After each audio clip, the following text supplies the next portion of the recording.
Subscribe करें और bell दबाएं ताकि कोई खबर रह न जाए।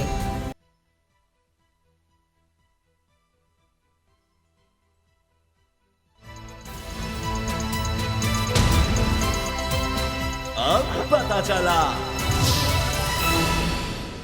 अस्सलाम वालेकुम नाजरीन, आप देख रहे हैं प्रोग्राम अब पता चला और मैं हूं सैयद मुजम्मिल। आज की सबसे बड़ी खबर साबिक वज़ीर आज़म नवाज शरीफ के हवाले से सामने आई और वो खबर उनकी बरीयत के हवाले से थी। प्लॉट अलॉटमेंट केस था जिसमें 57 कनाल अराज़ी की गैर कानूनी मुंतकिली के हवाले से उनको एक्यूज़ किया गया था और इसमें जो रिमार्क्स सामने आए वो ख़ासे इंपॉर्टेंट हैं, क्योंकि कहा यह गया कि सियासी इंतकाम का कोट अन कोट निशाना बनाया गया साबिक वज़ीर आज़म नवाज शरीफ को। और इस फैसले में ये भी कहा गया कि जो साबिक हुकूमत थी उसने नैब को प्रेशराइज़ किया रेफरेंस फ़ाइल करने के लिए। तो इसके बाद हमने ये देखा कि जो जायदादें हैं उनको गैर मुंजमद किया गया है और साथ साथ अदालत ने बरीयत का जो तफसीली फ़ैसला है वो जारी किया है। तो इसी से आज गुफ्तगू का आगाज़ करते हैं। फैसल चौधरी साहब हमें ज्वाइन कर रहे हैं, लॉ एक्सपर्ट हैं। अदीक जान साहब हमारे साथ मौजूद होंगे। फैसल साहब बहुत शुक्रिया आपका। बताइएगा ये फ़ैसला जो सामने आया इसमें इम्पॉर्टेंट चीज़ एक तो बरीयत तो है ही, और जो उनके एसेट्स हैं जायदादें हैं उनको गैर मुंजमद किया जा रहा है, लेकिन पॉलिटिकल विक्टिमाइजेशन की टर्म यूज़ की गई है और कहा गया है कि सियासी इंतकाम लिया गया है उनसे। साबिक हुकूमत ने प्रेशराइज़ किया है नैब को। How do you see the verdict? देखिए, इसमें मेरिट के अलावा बहुत सारी बातें की गई हैं जो कि नॉर्मली जो है फैसलों में नहीं की जाती। और दूसरी बात यह है कि जो इम्पॉर्टेंट बात यह है कि उसका जो केस का मेरिट जो भी है, मियां नवाज शरीफ साहब जब तक आके खुद सरेंडर ना करे तो ये मामला ना करे, तो लीगली ये बात इस पे जजमेंट आना और इस तरह की जजमेंट आना, ये तो मेरे ख्याल में ये मुनासिब बात नहीं होती।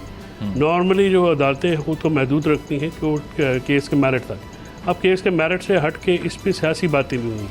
सियासी गुफ्तगू जो है वो जजमेंट का या ऑर्डर्स का हिस्सा नहीं हुआ करती। अच्छा। क्योंकि उससे ये होता है कि उस गुफ्तगू से बहुत सारे लोग जो हैं वो डिसएग्री करेंगे, बहुत सारे लोग जो हैं वो एग्री भी करेंगे, लेकिन उससे फिर जो अदालत की जो इम्पार्शलिटी है उस पर हर्फ ज़रूर आता है और उस पर लोग जो हैं फिर इसको इनवेरिएबली, अभी मैं सोशल मीडिया पर थोड़ा देख भी रहा था कि इसके ऊपर क्रिटिसिज्म भी शुरू हुआ, क्योंकि अगर एक आदमी सरेंडर ही नहीं करेगा तो उसकी अपील को सुनना, एक्विटल करना, फिर उनके वो सारे फैसले को, ये नॉर्मल जो होता है तरीक़ेकार, उससे हट के हुआ है ये सारा मामला। फैसल साहब, ये बाय दिस प्रिंसिपल जो कि आप कह रहे हैं कि सिर्फ फैसले को मद्देनज़र रखते हुए कमेंट्री होती है और उसके अलावा सियासी बात नहीं होनी चाहिए, तो क्रिटिसिज्म तो इस पर भी होता है कि जो नवाज शरीफ साहब के ख़िलाफ़ माजी में फ़ैसले आ चुके हैं जिसमें गॉड फादर की टर्म यूज़ हुई, सिसिलियन माफिया की टर्म यूज़ हुई, ये भी गैर मुनासिब थी। आप कंडेम करते हैं उसको? फिर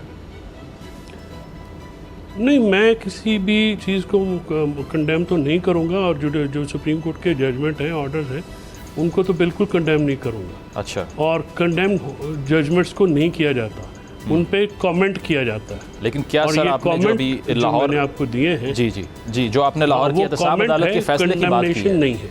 अच्छा, ठीक। हाँ, वो फैसला जो है उसमें लीगलिटी से ज़्यादा जो है ना पॉलिटिकल एस्पेक्ट जो आपने बयान किए हैं, आपके बयान करदा जो पॉलिटिकल एस्पेक्ट है वो जजमेंट का हिस्सा नहीं होना चाहिए। ठीक है। तो इसमें जिस तरह से आप भी जो बात कर रहे हैं कि आपको ये लगता है कि बाकी पॉलिटिकल एस्पेक्ट जो जजमेंट का है वो सही नहीं है, इसके साथ साथ हम ये देख रहे हैं कि एक आर्ग्यूमेंट इसके पैरेलल चल रहा है और वो ये चल रहा है कि उनकी वापसी की राह हमवार हो रही है, दोबारा से सिस्टम में उनको रीइंट्रोड्यूस करवाने की बात हो रही है, चौथी बार वज़ीर आज़म बनने की बात हो रही है। तो इन दो फिनोमिनास को कनेक्ट करके देखना चाहिए, या आपको लगता है कि ये जो नॉर्मलाइज हो रही हैं चीज़ें नवाज़ शरीफ साहब को लेके और हाई पावर कमीशन बनाया जा रहा है शहबाज शरीफ साहब के अंडर, जिसमें आज़म नज़ीर तारड़ साहब भी शामिल हैं, वो भी जो लीगल प्रोसीडिंग्स हैं उनको देख रहे हैं, तो ये सारा कुछ देखते हुए आप क्या उस कॉन्टेक्स्ट में इस जजमेंट को देखने की बात कर रहे हैं, या आप ये कह रहे हैं कि ये आइसोलेटेड तरीके से हुआ है और इसका कोई ख़ास ताल्लुक़ नहीं है? देखिए, ये ऑर्डर जो है ये इसका नवाज शरीफ साहब की वापसी या उनकी डिस्क्वालिफिकेशन ताल्लुक बराह रास्त उस तरह से नहीं बनता है। ये तो एक जो प्लॉट केस था, फ्रैंकली स्पीकिंग, इस पर मुश्किल रहमान साहब को भी इन्वॉल्व करना, या इसके ये केस जो है नवाज शरीफ साहब की डिस्क्वालिफिकेशन सुप्रीम कोर्ट से हुई हुई है। उसके बाद उनको वो जो एवन फील्ड अपार्टमेंट है उन केसेस में हुई हुई है, और मैं नहीं समझता कि आर्टिकल 62(1)(f) के तहत जो डिस्क्वालिफिकेशन हुई है वो नॉर्मल लॉ में एक नया लॉ इंट्रोड्यूस किया गया है। उसका बेनिफिट हो सकेगा किसी भी ऐसे एक्यूज़ को जो कि सुप्रीम कोर्ट ने आर्टिकल 62(1)(f) में जो है वो डिस्क्वालीफाई किया गया। इसके लिए एक लीगल जो हर्डल्स हैं उनको क्रॉस करना पड़ेगा। सबॉर्डिनेट लेजिस्लेशन यानी आम कानून साजी के तहत किसके ज़रिए से आइन को अमेंड नहीं किया जा सकता, ये सेटल प्रिंसिपल है। ठीक है, सदीक जान साहब आपका सवाल। जी फैसल साहब ये बताएं कि क्योंकि आप इतने केसेस में पेश भी होते हैं अदालत में और आपका केस ना भी लगा हुआ हो, तो आपको हमने हर हाई प्रोफाइल केस में देखा है। आप खुद आके प्रोसीडिंग अटेंड करते हैं, तो इसलिए हमें तो ये याद भी नहीं रहता कि किस केस में आप ऑफिशियली उस लीगल टीम का हिस्सा थे और किस में आप सिर्फ केस सुनने के लिए आए। तो एक तो ये बता दें कि जो पनामा का केस था, क्या आप उस लीगल टीम का हिस्सा थे या नहीं थे? लेकिन दूसरा ये बताएं, क्योंकि वहाँ हम रोज़ाना आपसे सीखते भी थे और उसी आपके साथ एक ताल्लुक भी बना था। दूसरा ये बताएं कि हामिद खान साहब ये कहते हैं कि नवाज शरीफ साहब की नाअहली का फैसला तो बहुत पहले हो चुका था, जजेस तो सिर्फ इस्तेमाल हुए हैं, खोसा साहब, एजाज अफजल साहब, अजमत शेख साहब और गुलजार साहब और ये सब जजेस, एजाजुल हसन साहब, ये तो इस्तेमाल हुए हैं। फैसला तो कहीं और हो गया था पहले कि इनको नाअहल करना है। तो इस पर क्या कहते हैं आप? जब पनामा केस स्टार्ट हुआ था तो बिल्कुल मैं भी उसमें टीम में, नईम बुखारी साहब की टीम में भी शामिल था और रिपोर्टेड जजमेंट भी है। देखिए, ये अफसोसनाक है कि हामिद खान को ये नहीं कहना चाहिए। हामिद खान नवाज शरीफ के ख़िलाफ़ बतौर वकील पेश हुए थे, बाद में ये भाग गए थे। इनकी वजह से वो मीडिया के ऊपर जो ये प्रिपरेशन के ऊपर था, जब तक कि इनके ऑफिस में बैठ के केस की तैयारी होती रही, पूरा जो है वो किया गया। अब जब मामलात और वक्त और माहौल बदले तो फिर इस तरह से एस्केप नहीं ढूंढने चाहिए। मेरे ख्याल में पनामा का जो जजमेंट है वो बिल्कुल, जो उसको जिस तरह से कहा जाता है कि सियासी ये केस है, मैं बिल्कुल इस बात को नहीं तस्लीम करता। वो मेरिट के ऊपर केस है, उसके केस को जो है उसकी एक लंबी चौड़ी जो है वो जजमेंट्स है। पहले 2 जजेस की जजमेंट है, फिर 3 की जजमेंट है। यहाँ पे हमारे यहाँ पे रवाज ये है कि जब वक्त बदलता है, जब मामलात बदलते हैं तो हम सारे बदल जाते हैं। ऐसा नहीं होना चाहिए। बंदे को साहिब किरदार होना चाहिए और जो चीज़ वहाँ पे की गई थी, आप खुद क्यों वकील बने थे अगर ये सारा मामला हुआ था? ऐसी बात कहने से तो नामुनासिब बात है, ये प्रोफेशनली भी नामुनासिब बात है। आप एक केस में वकील हुए, आपने इनिशिएट की प्रोसीडिंग्स, आपने वो केस सारा प्रिपेयर किया, स्टार्ट किया, और अब आके ऐसी बातें करना मेरे ख्याल में नामुनासिब बात है। लेकिन वो उन्होंने वसीम बदामी साहब के साथ जो कल कहा, वो मुझे याद नहीं रहा कि हम निकाल लेते और आपको सुना भी देते। उन्होंने तो एक तासुर वसीम बदामी साहब के सवाल के जवाब में ये भी दिया कि शायद उनको अंदाज़ा हो गया था कि चीज़ें कहीं और तय हो गई हैं और ये होने जा रहा है, तो इसलिए ये भी एक वजह थी उनकी केस से अलग होने की। मेरे ख्याल में इस पर तबसरा आप क्या करें, ये तबसरा काबिल तबसरा बात ही नहीं है। कोई भी वकील जो है वो जब केस लेता है तो उस केस को वो तकमील तक पहुंचाने में, जो आपने कहा, जितने भी केसेस मैंने अभी तक आज तक किए हैं, कभी भी कोई ऐसा केस जो है केसेस ख़िलाफ़ भी हो जाते हैं, केसेस हक़ में भी हो जाते हैं। लेकिन वकील को ये नहीं कहना चाहिए कि बाद में आप पावर अटॉर्नी आपके ऊपर किसी ने कोई ज़बरदस्ती ज़ोर ज़बरदस्ती की थी। आप अपनी मर्ज़ी से वकील हुए थे। वकील नहीं होते, अगर आपको लगता था कि वो केस नहीं बनता था तो आपको बिल्कुल नहीं लेना चाहिए। और इस बात से तो मैं अज्यूम कर रहा हूँ कि वो ये कह रहे हैं वो केस नहीं बनता था फिर भी वकील हो गए। ऐसी तो ये प्रोफेशनल हमारे लिए बात बिल्कुल गलत बात है, ये मिसकंडक्ट होता है। अगर केस नहीं बनता हो मेरी राय में तो मुझे से उसके साथ एसोसिएट होना बिल्कुल नहीं चाहिए। फैसल साहब, इसके अलावा जो एक बड़ा आर्ग्यूमेंट होता है इसके रिस्पांस में, वो यही कि चेयरमैन तहरीक इंसाफ ने जो पेटिशन की सुप्रीम कोर्ट में, उसमें ख़ुद लिख दिया कि मरीम नवाज़ साहिबा मुझसे जो बदला ले रही हैं उसका कसूर मेरा नहीं है, वो किसी और ने निकाला था नवाज़ शरीफ को। तो वो ख़ुद अदलिया को इन्वॉल्व कर गए इस सारे सूरत हाल में, जिसमें सिटिंग जजेस जो आज भी सुप्रीम कोर्ट में मौजूद हैं उनके नाम भी हैं। तो क्या वो कंफर्म नहीं करता इस चीज़ को कि एक पॉलिटिकल जजमेंट थी या क्या कुछ और था? ये अब पता नहीं किस कॉन्टेक्स्ट में, कौन से केस में, किस जगह पे लिखा गया है और ये इसका बैकग्राउंड क्या है, क्या वो ये लिखा भी गया है कि नहीं है। और ये श्योर कि ये ऐसी पटिशन है, क्योंकि मुझे याद पड़ता है कि इस जो चीज़ की बाद में कॉन्ट्राडिक्शन इसकी कर दी गई थी कि ऐसी कोई चीज़ पटिशन में नहीं लिखी है उन वकला की तरफ से जो। सर, डॉक्यूमेंट ऑन रिकॉर्ड है, ऑन एयर भी हो चुका है, पूरे मीडिया लैंडस्केप पर डिस्कस भी हो चुका है, रिपोर्ट भी हो चुका है। लेकिन उसकी जो है जो वकला हैं उन्होंने उसकी कॉन्ट्राडिक्शन की है। अच्छा। वो ये कहते हैं कि उनका इस किस्म का जो पैराग्राफ है वो कॉन्कॉक्टेड है, कोई ऐसी बात नहीं है। अगर ये बात है तो फिर उन वकला से पूछना चाहिए जो कि बिल्कुल। फैसल साहब, असद उमर साहब से भी जब सवाल हुआ पनामा जजमेंट के हवाले से, काशिफ अवासी साहब ने गालिबन किया और कहा कि आपको लगता है सही डिस्क्वालिफिकेशन हुई थी, तो उन्होंने कहा मैं इस पर कॉमेंट नहीं करूँगा। तो आप उस पर आप कमेंट करेंगे कि क्या डिस्क्वालिफिकेशन जो थी वो बिल्कुल रैशनल थी, 100% ठीक थी? उनकी डिस्क्वालिफिकेशन बिल्कुल ठीक हुई थी।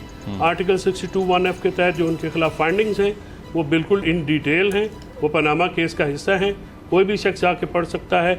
ये बात कहना कि सिर्फ वो एक कामा पे डिस्क्वालीफाई हुए हैं, ये बिल्कुल गलत बात है, रिकॉर्ड के खिलाफ। जी सदीक।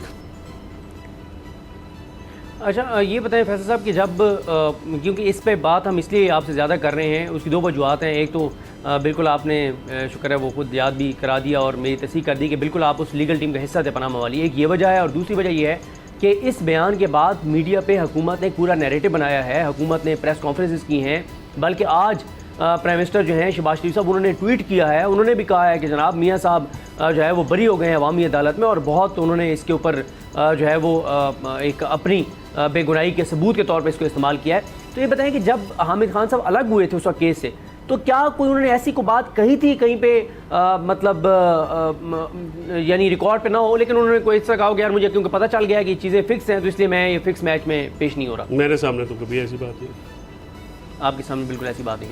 और आप ये कह रहे हैं कि मियाँ साहब, क्योंकि वो जो ये कहा जाता है कि जनाब वो एक जो है सैलरी ना लेने के ऊपर सिर्फ एक इस मामले के ऊपर जो है उनको डिस्क्वालीफाई कर दिया गया, तो ये बड़ी ज़्यादती थी। नहीं, ये तो पूरी आप वो जो जजमेंट जो है पनामा की, आप अगर मुझे इल्म होता ना कि हमने उसको डिस्कस करना है तो फिर मैं आपको वो रेलेवेंट जो पार्ट है वो आपको दिखाता, मैं उसमें क्या क्या चीज़ें। वो काफ़ी 3 जो मेंबर का जो ऑर्डर है वो बाद का है, 2 मेंबर्स का पहले है, दोनों में जो वजूहात हैं वो डिफरेंट हैं, कंक्लूजन सेम है। फैसल साहब, ये हामिद खान साहब ने एक और बात भी की, उन्होंने कहा जस्टिस शौकत अजीज़ सदीकी की ओहदे से हटाया जाना उनको ये गैर कानूनी अमल था, ये गलत हुआ है, तो इस पर आप क्या कहेंगे? देखिए, एक तो हामिद खान साहब इतने कोई इम्पोर्टेंट बंदे नहीं है कि हम सारा प्रोग्राम उन पर करें, उनकी एक राय है, वो ठीक है, उनकी राय है। आप आगे कोई और सवाल करें हामिद खान कौन सा? नहीं, वैसे हम आगे चलते हैं फैसल साहब। देखें जी मुज़म्मिल जी सदीक आप कंटिन्यू कीजिए। जी अच्छा, चलें आगे हम चलते हैं। फैसल साहब, वैसे हम ब्रेक के बाद भी इसको डिस्कस करेंगे, लेकिन हम ब्रेक के बाद तो इसको तफसील से डिस्कस करेंगे, लेकिन पहले ये बताएं कि शुरू में बात हो रही थी, क्योंकि मैं उस वक्त सवाल नहीं सुन सका था और आपका कमेंट भी नहीं सुन सका था। हमें तो ये अदालतों में हमने देखा, जब नवाज शरीफ साहब की तकरीर के मामले पर एंकर्स अदालत में गए थे अतर मिनल्ला साहब के पास, तो उन्होंने कहा था कि जो कोई भी शख्स रिलीफ डायरेक्टली नहीं ले सकता वो इनडायरेक्टली भी रिलीफ नहीं ले सकता, क्योंकि नवाज शरीफ जो हैं वो एब्सकॉन्डर है और उनकी तरफ से कोई वकील भी पेश नहीं हो सकता जब तक वो सरेंडर ना करें, तो इसलिए इनडायरेक्टली भी कोई पेश होकर उनके लिए रिलीफ नहीं ले सकता। तो ये बताएं कि ये जो लाहौर में अभी मियाँ साहब आए नहीं हैं, सरेंडर नहीं किया और उनका वकील भी पेश हो गया और उनको बरी भी कर दिया गया, तो एब्सकॉन्डर की तरफ से, इश्तिहारी की तरफ से, मफरूर की तरफ से क्या कोई वकील पेश हो सकता है किसी अदालत में? नहीं, ये सेटल प्रिंसिपल है। मुझे याद है, मैं जनरल शरद साहब के जो उसमें वकील था, फ़रोग नसीम साहब हमारी टीम के हेड थे, उस जो आर्टिकल 6 वाला जो था, और उससे पहले शरीफुद्दीन पैजादा साहब थे, मैं दोनों टीम्स में था। तो सदीक भाई उसमें जब एब्सकॉन्डर डिक्लेयर कर दिया तो अदालत ने हमें रोक दिया था, हम वहाँ पे अपेयर नहीं हो सकते, और ये सेटल प्रिंसिपल है। आप एब्सकॉन्डर हो जाए, आपका कोई वकील पेश नहीं हो सकता अनटिल अनलेस आप सरेंडर करें। यही तो वो कुछ जो है वो ऑब्जेक्शनेबल बातें हैं कि जब आप खुद पेश नहीं हुए तो आपके वकला ने कैसे बहस कर दी, फिर अदालत ने कैसे सुन लिया, ये सारी बातें जो ऑब्जेक्शनेबल तो हैं। यही तो उंगलियाँ उठ रही हैं जो आज ऑर्डर पास हुआ। फैसल साहब, यानी अब अगर नवाज शरीफ साहब की वापसी की जो बात होती है तो उसमें आपकी क्या ओपिनियन है कि क्या कोई ऐसा लूप होल है जिसको एक्सप्लॉइट कर सकती है गवर्नमेंट के वापस आएँ वो और सरेंडर ना करना पड़े, कोई और तरीका निकल आए? हाई पावर कमीशन तश्कील दिया, वो यही सोच रहा है कि क्या करना है। नहीं मुजम्मल, वो तो उनकी अपनी गवर्नमेंट है, उनके अपनी 1.5 साल से गवर्नमेंट है। अगर वो वापस आना चाहते हैं तो मेरा नहीं ख्याल कि पाकिस्तान में गवर्नमेंट जो है वो काफ़ी पावरफुल होती हैं। But sir, so there is a way that he doesn't surrender जब वो वापस आते हैं। आप कह रहे हैं कि कानूनी तौर पे भी कोई वे है इस तरह?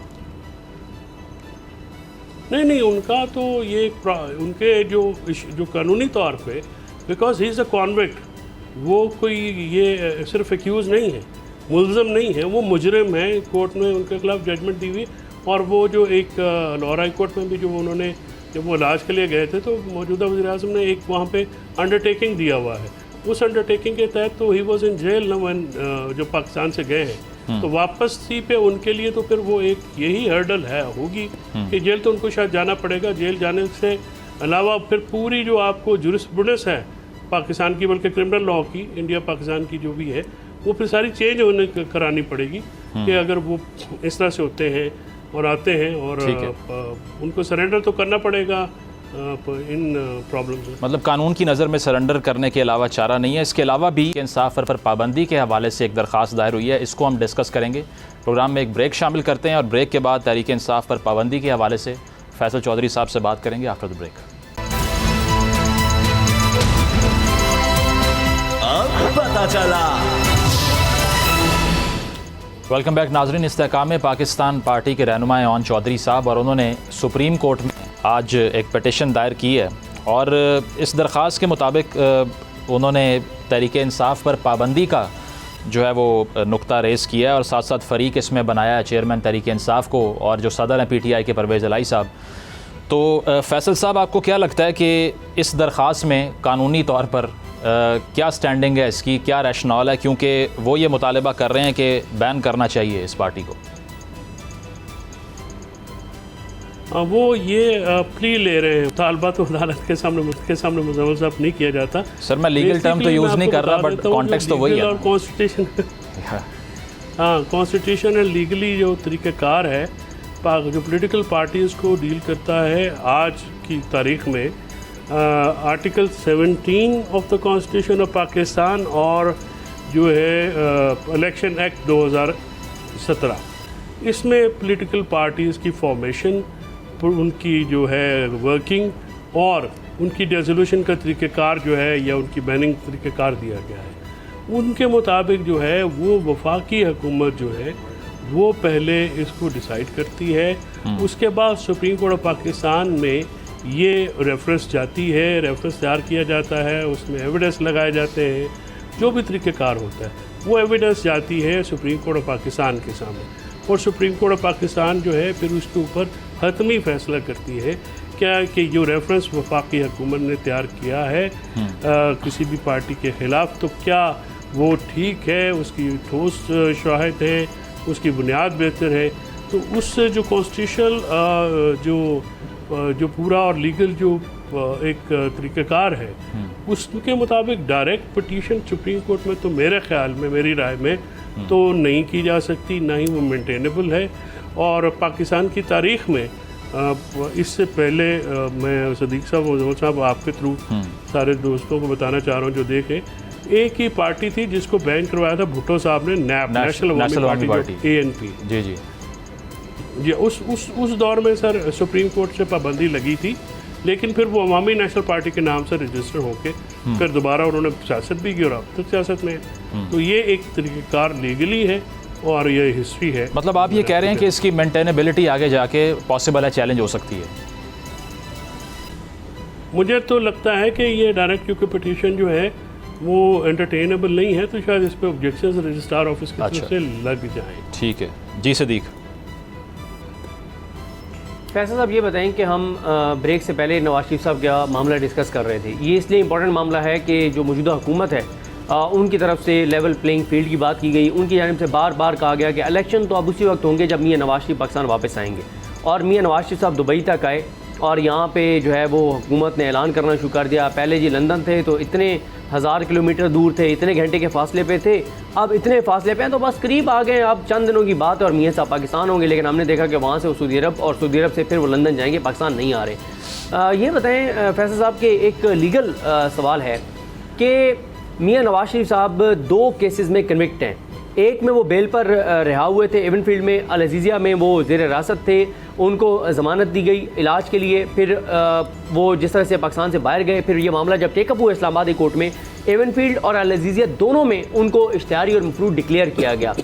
अब मियां साहब की ख्वाहिश ये है और नून लीग की ख्वाहिश ये है कि वो जेल ना जाएँ और वो एयरपोर्ट पर उतरे और उनका बहुत बड़ा इस्तकबाल किया जाए, बहुत बड़ी तादाद में लोग लाए जाएँ, उनके पास एक हिफाजती ज़मानत हो अदालत आने तक, इस्लामाबाद हाई कोर्ट आने तक, और यहाँ आके वो सरेंडर करें और आते ही सरेंडर करते ही अदालत से उनको बेल मिल जाए और मियां साहब को यहाँ से उनके कारकुन लेते हुए, उनके जो भी रहनुमा हैं वो लेते हुए जाती उम्र चले जाएँ GT रोड से, बरास्ता GT रोड। अब ये सवाल लोगों के जहन में भी इसलिए है कि इससे पहले हमने इसाक डार साहब को देखा, हमने सलमान शहबाज साहब को देखा कि वो एयरपोर्ट पर उतरे, हिफाजती ज़मानत थी, इस्लामाबाद हाई कोर्ट आए, सरेंडर किया, नहीं सरेंडर तो नहीं किया, मुतलका अदालत तक सरेंडर करने के लिए उन्हें बेल मिली, उन्होंने मुतलका अदालत में जाके सरेंडर किया और सब बेहतरीन हो गया। आज वो इक़्तिदार की ईमानों में बैठे हुए हैं। तो लीगल ज़रा बताएं कि मियाँ साहब एयरपोर्ट से उतर के अदालत तक उनको कोई भी ज़मानत मिल सकती है या नहीं मिल सकती?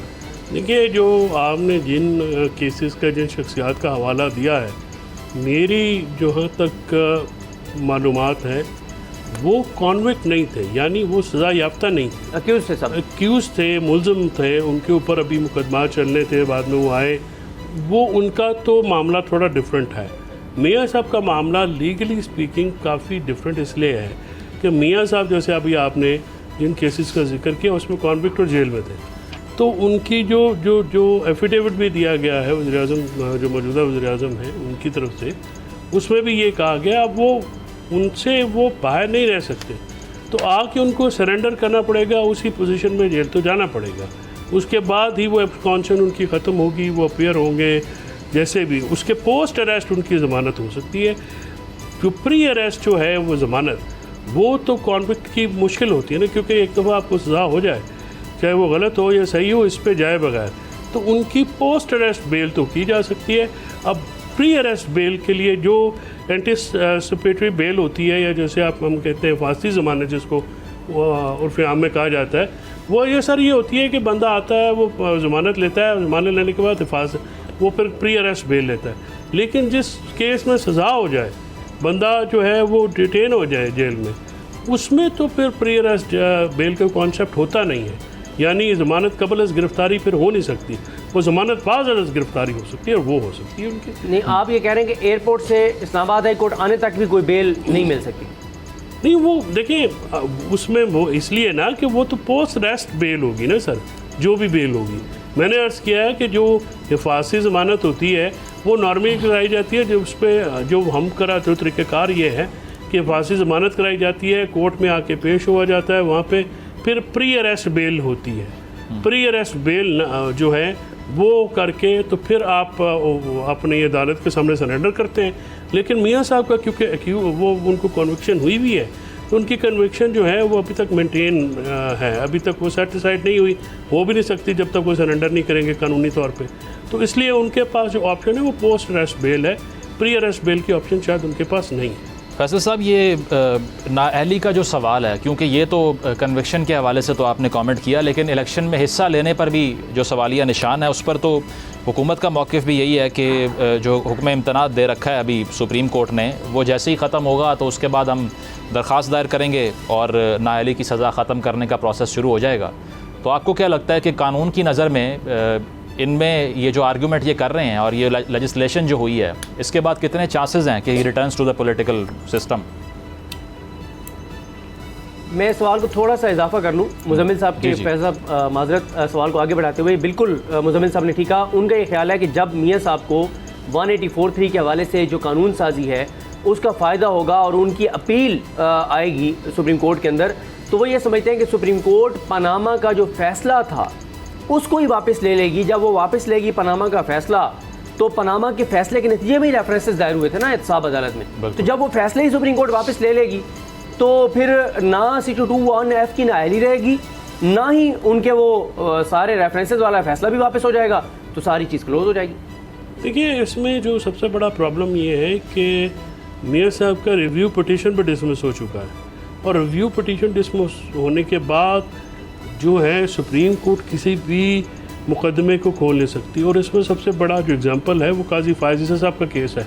आपने देखा कि वहाँ पे एक क्यूरेटिव रिव्यू नाम की एक चीज़ दाखिल की गई, जो कि मैं उसको बिल्कुल क्लियर हूँ, I don't agree with that. वो बिल्कुल ऐसी एक पटिशन थी जिसका कोई मुँह सिर पैर नहीं है, पाकिस्तान के कानून में उसकी गुंजाइश नहीं है, क्यूरेटिव रिव्यू नहीं किया जा सकता। वो जो अब देखिए, 2-3 बातें मैं सदीक आपसे बिल्कुल ओपनली कहूँ। पहली बात तो ये है कि बिल्कुल वहाँ पे जो पीरियड है किसी की डिस्क्वालिफिकेशन का 1 टर्म तक, मेरे ख्याल में वो बिल्कुल एक साइब बात है, होना चाहिए। किसी को भी सारी उम्र के लिए जो है नायल कर देना, ये गलत बात है इसमें जो है। लेकिन और इसके साथ साथ सोमोटो का रेगुलेट करना, बेंच बनाने का भी रेगुलेट करना, ये सारी बातें बिल्कुल ठीक है, ये होनी चाहिए। इसका तरीक़ाकार क्या है? तरीक़ाकार जो मेरी नज़र में या मेरी ओपिनियन में वो ये है कि ये तमाम चीज़ें कॉन्स्टिट्यूशनल अमेंडमेंट के बगैर पॉसिबल नहीं है। आपको कॉन्स्टिट्यूशन में एक जो है वो करनी पड़ेगी, सबॉर्डिनेट लेजिस्लेशन के ज़रिए कॉन्स्टिट्यूशन के अंदर जो दी गई आप की डिस्क्वालिफिकेशन हैं उनको अनडू करना मेरी ओपिनियन में मुश्किल होगा। और जिस तरह से ये मामला हुकूमत कह रही है कि बड़ा आसान है, ये भी इतना आसान नहीं है। मेरा नहीं ख्याल कि इस चीज़ को जब रिव्यू भी आपने साइड, फिर तो एक ऐसा पेंडोरा बॉक्स खुल जाएगा कि आज तक जितने भी केस फैसला हुए हैं वो सारे खुल जाएंगे। मतलब अगर एक जो चीज़ है मियाँ साहब, क्योंकि सुप्रीम कोर्ट और हाई कोर्ट के जो फैसले होते हैं वो प्रेसिडेंट होते हैं, उन प्रेसिडेंट्स का फ़ायदा होता है उन लोगों के ऊपर जिनके केस मिलते जुलते हो। तो फिर तो सारा केस सारे खोलना शुरू हो जाएंगे। जो हम वकील हैं, फिर हम अपने जो प्रीवियस मुकदमात हैं जो क्लाइंट्स कहेंगे फिर वो भी करना शुरू करते हैं। तो मेरे ख्याल में ये काफ़ी मुश्किल फैसल साहब नहीं फैसल साहब, अभी मैं आपको एक और चीज़ बता देता हूँ। सॉरी मुजम्मिल भाई, इसी से ज़रा मैं एक सवाल कर दूँ फैसल साहब से। अभी आपने फैसल साहब देखा था कि एक पनामा में जो मियां नवाज शरीफ के अलावा जो लोग थे उनके खिलाफ कार्रवाई का मामला जो था, जो पेंडिंग था सुप्रीम कोर्ट में, वो लगा सरदार तारिक मसूद साहब के पास। उसमें उन्होंने 1 माह की तारीख दे दी। अब हुकूमत के कुछ लोग ये भी कह रहे हैं, और ये मैं आपको ऐसी बात बता रहा हूँ जो शायद कुछ माह बाद हम ये क्लिप चला रहे हों कि हुकूमत बिल्कुल ठीक कह रही थी। उनका ख्याल ये है कि ये मामला पेंडिंग रहेगा सुप्रीम कोर्ट में। जैसे ही सितंबर में काजी फैसल साहब आएंगे तो वो ये कहते हैं कि ठीक है, हम रिव्यू नहीं हो सकता, सेकंड रिव्यू नहीं हो सकता, केस मियाँ साहब का नहीं खुल सकता, यानी मियाँ साहब की दरख्वास्त पर या नून लीग की दरख्वास्त पर कानून साजी भी आड़े आ जाती है, यानी वो जो रुकावट उसको दूर नहीं कर सकती जो 5 साल वाली है। सारी बातें मान लेते हैं, लेकिन वो ये कहते हैं कि ये पेंडिंग रहेगा मामला, जमात इस्लामी वाली एप्लीकेशन। काजी साहब आएंगे, चीफ जस्टिस के पास ये इख्तियार होता है कि अगर, या सुप्रीम कोर्ट के पास ये इख्तियार होता है कि कोई जजमेंट ऐसी जो उनकी नज़र में आती है, जो उनको लगता है कि उस जजमेंट में कानून को वायलेट किया गया था, वो खुद उससे बड़ा बेंच बिठा के उस जजमेंट को रिव्यू कर सकते हैं। तो उनका ये ख्याल है कि इसी केस में बड़ा बेंच बनेगा और वो फैसला पनामा वाला वापस ले लिया जाएगा। उसमें सदीक साहब जो सबसे बड़ा प्रॉब्लम ये होगा कि जो एक जजमेंट मियाँ साहब की हद तक जो है वो तो रिव्यू भी खारिज हो चुके हैं, उनका केस दोबारा रिव्यू करके खोलना जो है वो तो मुमकिन नहीं है। वो तो सोमोटो रिव्यू भी जो है वो मुमकिन नहीं है। मेरी जो कानून का जो सेटल प्रिंसिपल है, रिव्यू के बाद तो कोई भी ऑप्शन नहीं होता। फैसल साहब वो ऑप्शन क्यों है फैसल साहब, सॉरी, जो पार्टी ऑप्शन क्यों है? सुप्रीम कोर्ट के खुद कोई फैसला जो है वो सुप्रीम कोर्ट खोल सकती है, उसको रिव्यू कर सकती है। फिर इसका क्या, एक ही दफ़ा रिव्यू होना है ना सर? नहीं सर, रिव्यू की बात नहीं हो सकता सर, रिव्यू की बात नहीं हो रही। जब सुप्रीम कोर्ट के पास खुद तो इख्तियार है ना कि कोई जजमेंट उनको लगे यार हमसे। सर देखें, जब ये चीज़ होती है कोई मैटर, बस मियाँ साहब को जो उस चीज़ का जो फ़ायदा मिलना है, तो मियाँ साहब का अगर कोई फॉर एग्जांपल अपील्स होती है, कन्विक्शन हो जाती है एक ही जुर्म के अंदर मुख्तलिफ लोगों को, एक से ज़्यादा लोगों को, एक आदमी की अपील होती है और बाकी जो की अपील नहीं होती, बावजूद कोई सरेंडर नहीं होता या कोई इस तरह की बात है। जब एक आदमी की हद तक वो अपील डिसाइड हो चुकी हो, क्योंकि कानून में, पाकिस्तान के मौजूदा कानून में दूसरे रिव्यू की गुंजाइश नहीं है। वो चाहे अगर सुप्रीम कोर्ट ने भी खुद करना है तो सुप्रीम कोर्ट ने पहले ये जस्टिफिकेशन तो देनी है कि वो दूसरे, ये सारी बात फैसल साहब ये इस केस में, नाहली केस में तो आप सही कह रहे हैं, पिटिशन रिव्यू पिटिशन हो चुकी है, लेकिन जो पार्टी सरबराह वाला केस है, कुछ लीगल एक्सपर्ट कह रहे हैं उसमें अभी नहीं हुई, तो उसमें कर सकते हैं वो जुल्फ़कार भुट्टा केस है जी, वो भी अपना रिपोर्टेड केस है, मैं अभी उसमें वकील था।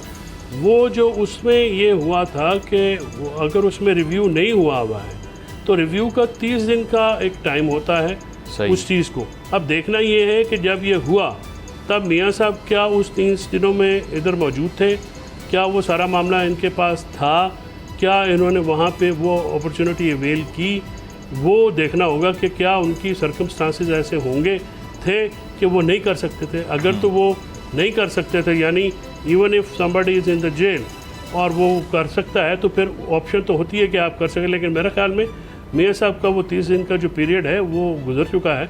अब उसके लिए भी फिर उनको एक बड़ी सॉलिड, और फैसल साहब एक और चीज़ भी, बिल्कुल एक और चीज़ भी क्लैरिफाई कर दें, ये प्रेसिडेंशियल पार्डन जो होती है ये हो सकती है इस केस में? आर्टिकल 245 कहता है जी। ये तो सर आप क्लैरिफाई करेंगे। पर जो सेंटेंस है वो आर्टिकल 245 है, वो इनहेरेंट पावर्स हैं प्रेसिडेंट ऑफ पाकिस्तान के, लेकिन उसमें मुजम्मिल साहब एक इशू होता है, वो सिर्फ सज़ा जो है वो ख़त्म होती है, जुर्म बरकरार रहता है। यानी अगर वो ये इसमें जजमेंट्स है सुप्रीम कोर्ट की कि आप अगर 245 हो भी जाता है तो फिर आपको जो है वो आपकी कन्विक्शन स्टैंड करती है। आई थिंक इसमें एक काजी साहब का भी जजमेंट है, शायद वो एक डिसेंटिंग जजमेंट मुझे याद पड़ता है, उसमें कन्विक्शन और सज़ा जो है वो ख़त्म हो जाती है, तो लेकिन जुर्म कायम रहता है। सर वो दुनिया भर में ना एक से ज़्यादा जूरिस्प्रूडेंस के हवाले से ना वो जॉन ऑस्टन का एक कोट यूज़ होता है, law is the command of the sovereign. तो अगर सॉवरन ही ये फ़ैसला कर ले कि इस सारे केस को जो है वो रिपील होना चाहिए, सज़ा को रिपील होना चाहिए, तो ये हम और आप जो आर्गूमेंट कर रहे हैं बेशक जितने भी लीगल हों, स्टैंड करेंगे पाकिस्तान जैसे मुल्क में which has the 9th worst judicial system in the world? Undo किया जा सकता है, अंडू किया जा सकता है, सुप्रीम कोर्ट की जजमेंट अंडू हो सकती है, लेकिन उसके लिए जब आप कानूनी जो इंटरप्रिटेशन है आइन की, देखिए ना दो चीज़ें ना मुजम्मिल, एक सबॉर्डिनेट लेजिस्लेशन है यानी कानून, एक है आइन। तो जो चीज़ जिस तरीके आइन के अमेंडमेंट का तरीक़ाकार आइन ने खुद दिया हुआ है वो 2/3 के साथ होता है, जो सबॉर्डिनेट लेजिस्लेशन है वो सिंपल मेजॉरिटी के तहत होती है। तो आइन को अमेंड करके जो अनडू किया जाता है सुप्रीम कोर्ट का जजमेंट, क्योंकि वो आर्टिकल 189 के तहत बाइंडिंग है, उसमें अगर आपको कुछ चीज़ अनडू करनी पड़ेगी जिसमें कॉन्स्टिट्यूशनल इंटरप्रिटेशन शामिल होगी, तो फिर मेरी राय में उसके लिए आपको 2/3 चाहिए। जी सदीक। फैसल साहब ये बताएं कि एक और बहुत बड़ा मामला था जिस पे मैं ज़ाती तौर पे जानता हूँ कि आप और फवाद चौधरी साहब जो हैं वो 2 मामलात के बड़े अगेंस्ट थे। एक काजी फैसल साहब के ख़िलाफ़ रेफरेंस दायर करना, इसके आप बहुत ख़िलाफ़ थे, और ये भी मुझे याद है अच्छी तरह कि जस्टिस वकार सेठ साहब के ख़िलाफ़ रेफरेंस दायर करने का जो एक ऐलान किया गया था हुकूमत की जानिब से, उसमें फवाद चौधरी साहब ने बहुत सी जगहों पर ये बात की थी और बड़ा उन्होंने सख्त इसके ऊपर रजिस्ट किया था कि हमें ये रेफरेंस दायर नहीं करना चाहिए, और वो रेफरेंस दायर नहीं हुआ था। लेकिन ये जो काजी फैसल साहब के खिलाफ रेफरेंस दायर हुआ था, इसकी उस वक्त आप क्यों मुखालफत कर रहे थे? यानी एक पॉइंट ऑफ व्यू तो ये था ना कि जज साहब की बीवी और बच्चों की जायदादें हैं तो उनको जवाब देना चाहिए, बिल्कुल वो जवाब दें कि वो कैसे ये एहसास बने, अगर सियासतदानों से पूछा जा सकता है तो जज क्यों नहीं जवाब दे? तो उस वक्त आप किस बुनियाद पर जो है मुखालफत कर रहे थे, जो बाद में फिर चेयरमैन पीटीआई ने खुद कहा कि शायद ये हमारी गलती थी, हमें नहीं दायर करना चाहिए था, कोई वकला तंजीम जाके करना चाहती थी तो कर लेती। आप उस वक्त किस बेस पर मुखालफत कर रहे थे? देखिए सर, बात यह है कि किसी भी जज के ख़िलाफ़ हुकूमत को रेफरेंस फाइल नहीं करना चाहिए, इसकी एक तारीख भी है और वो कोई अच्छी तारीख नहीं है। इदारों के ऊपर बहुत ज़्यादा प्रॉब्लम हो जाता है, और इसमें अगर कोई इस किस्म की बात आती भी है तो ये वकला जो हैं या बार हैं या जो आम लोग हैं उनको मौका मिलना चाहिए कि एडजुडिकेटर्स को जो है वो अवाम के सामने जवाब दें, है ना। तो बेसिक जो इस्तदलाल ये था कि हुकूमतें जो हैं वो जजेस के ख़िलाफ़ रेफरेंस फाइल नहीं करती, इसकी कोई अच्छी तारीख नहीं है। तो ना ये पीटीआई की जो उस वक्त की हुकूमत थी, कहा गया था, मैंने खुद भी ये कहा था, सजेशन नहीं दे सकता ना बंदा, फैसला करने की पोजीशन में तो होता कोई नहीं है। तो फिर जब ये मामला हुआ तो उसके बाद जो सारा मामला आज तक जो बिटरनेस है सुप्रीम कोर्ट में भी है, ये भी अपना बाकी मामला सियासी मामलात में भी है, तो उसकी एक बहुत बड़ा शख्साना है ना वो रेफरेंस अगर नहीं फ़ाइल किया जाता तो बहुत सारी चीज़ें इतनी बेटर नहीं होती, और पाकिस्तान शायद कुछ बेहतर माहौल में होता, बेहतर हालात में होता। तो चीज़ें करने से पहले सोचना तो होता है, और ख़ासकर जब आप हुकूमत में होते हैं तो बहुत सारी चीज़ें सोचनी चाहिए कि कौन से करना है या नहीं करना, क्योंकि उसके कॉन्सिक्वेंस बहुत ज़्यादा संजीदा होते हैं, बहुत ज़्यादा देरपा होते हैं। तो इसकी वजह से मेरे ख्याल में तो अब किसी को इस बात पर दूसरी शक नहीं है कि नुकसान हुआ है, तहरीक इंसाफ को भी नुकसान हुआ, उसकी हुकूमत भी, और जुडिशरी सबसे बड़ी जो है इसकी जो है वो हुई, इसका निशाना बनी है, और वहाँ पे जो बिटरनेस है वो आज तक कम नहीं हो सकी। उसकी वजह से हम और आप जो अवाम हैं, हम जो लीगल प्रैक्टिशनर्स हम सफ़र कर रहे हैं, और हमने किया भी है और अब शायद आगे भी करेंगे। फैसल साहब, अगर क्रिटिक्स की हम बात करें जो नवाज़ शरीफ साहब की कन्विक्शन को क्रिटिसाइज़ करते हैं, तो वो ये कहते हैं कि अगर आप इन कोर्ट के फ़ैसलों को साइड करें तो यहाँ से तो जुल्फ़िकार अली भुट्टो साहब को फांसी पे चढ़ा दिया गया, साथ साथ 58(2)B के तहत असम्बलियाँ तहलील हुई, उसको भी मोहर लगा दी, कन्फर्मेशन की असेंट दे दिया अपना, साथ साथ मुख्तलिफ वज़राए आज़म को घर भेज दिया अदालतों की दहलीज़ पर, जो कि पॉपुलरली इलेक्टेड भी थे। तो ये उसी फहरिस्त में एक और केस शामिल कर लें आप, तो इसकी लेजिटिमेसी तो वो नहीं है। आप बाय करते हैं इस आर्ग्यूमेंट को? देखिए, इस तरह से तो अच्छे बुरे फैसले होते हैं मियाँ साहब के हक़ में। इन्हीं अदालतों ने ऐसे ऐसे फैसले दिए हुए जो कि पहले जूरिस्प्रूडेंशियली बंदा कर ही नहीं सकता। 9 साल बाद भी रिव्यू हुआ उनका, जब वो मुशर्रफ के मार्शल दौर के बाद आए, उसके बाद उनके ऊपर बहुत ज़्यादा ऐसे रिलीफ हैं जो कि कभी किसी को नहीं मिले, उनको भी मिले। भुट्टो साहब का जो जजमेंट है, भुट्टो साहब के जजमेंट के अलावा तमाम माशाल्लाहों को जो वैलिडेट करने के जजमेंट्स हैं, क्या वो अच्छे जजमेंट है? ज़ाहिर है नहीं है जजमेंट है। उनकी कोई जो भी बात है उसको करते हुए बंदा, बहुत सारे जजमेंट्स ऐसे भी होते हैं कि वो आप आमतौर पर दें तो जज साहब भी कह देते हैं कि छोड़ो यार, आप कोई और जजमेंट दे दें। तो ये अच्छे बुरे तो जजमेंट्स होते रहते हैं, लेकिन मियाँ साहब को ये भी रिकॉर्ड की बात है कि मियाँ साहब को अगर इससे शिकायत है तो बहुत सारे और ऐसे फैसले हैं जिनसे उनको बहुत ज़्यादा खुशी भी होगी। ठीक है, बहुत बहुत शुक्रिया। फैसल चौधरी साहब हमारे साथ मौजूद थे, सदीक जान साहब मौजूद। ये है कि नवाज शरीफ साहब वापस आते हैं तो क्या वो नून लीग की कैंपेन का हिस्सा होते हैं या नहीं, ये सवाल अभी बाकी है। प्रोग्राम देखने का बहुत शुक्रिया, इजाज़त दीजिए, अल्लाह हाफ़िज़।